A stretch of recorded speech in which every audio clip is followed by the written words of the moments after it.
As you well know, all over the world, scientists are racing to find a cure for a deadly virus that has spread across the globe. The virus has robbed us all of freedoms we once enjoyed but took for granted. Among what's been taken is the freedom to gather, to touch, and for many, to work. Yet, in many respects, life goes on.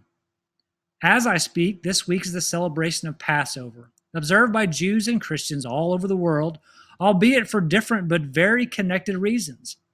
For Jews, Passover is the celebration of how God delivered their people from 400 years of Egyptian slavery. Moses went to deliver a message from God to Pharaoh, which is this: "Let my people go that they may serve me." But Pharaoh refused to release them, even after God released a series of 9 dramatic and devastating plagues upon Egypt. The 10th and final act in God's rescue plan was to strike dead the firstborn of every household in Egypt unless the inhabitants followed very specific instructions. Those instructions included sacrificing a lamb and spreading its blood on the entrance to the house. When the destroyer came to a household but saw the lamb's blood, it would pass over the dwelling, sparing the firstborn, and move on to the next home. It was a very sad night for all the Egyptians, including the Pharaoh, but he finally relented and let the children of Israel go. Jewish people have made sure every generation would remember what God did for them by celebrating Passover every year since then. Over 1,300 years after the Israelites were set free from slavery, Jesus and his 12 Jewish disciples gathered on a Thursday night to share the symbolic Passover meal. Part of the experience was sharing some red wine that represented the lamb's blood, as well as some flat, unleavened bread that represented the life-giving food they hurriedly prepared for their journey. But this time, Jesus told them that from that day on, they were to remember him whenever they shared this meal, that the wine was his blood, and the bread broken and shared was his body. The disciples had to have been shocked and confused by this. Today, that would be like hearing some great leader announce, "From now on, Christmas is to be the celebration of my birthday." But that was just the beginning of the confusion.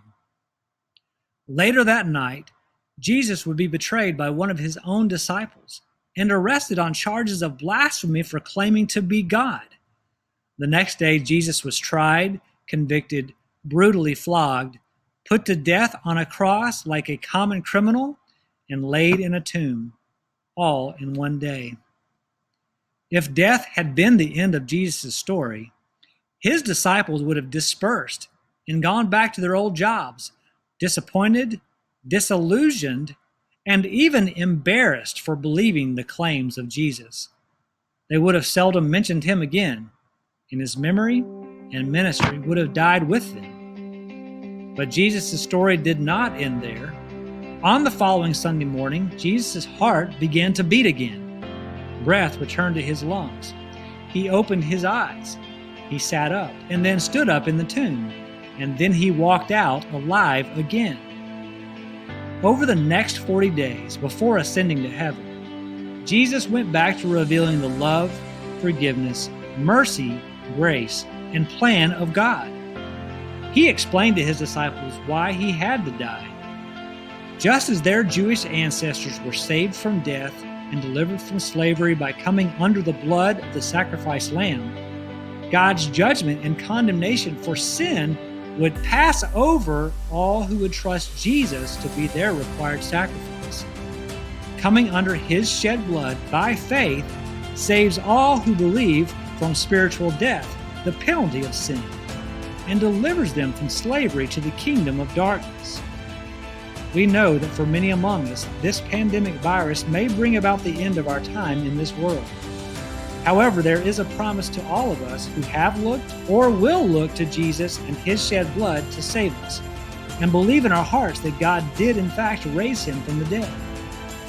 The resurrected Jesus has told us that when we do die, whenever that day comes, we will immediately enter paradise with him, the Lamb of God, who takes away the sins of the world.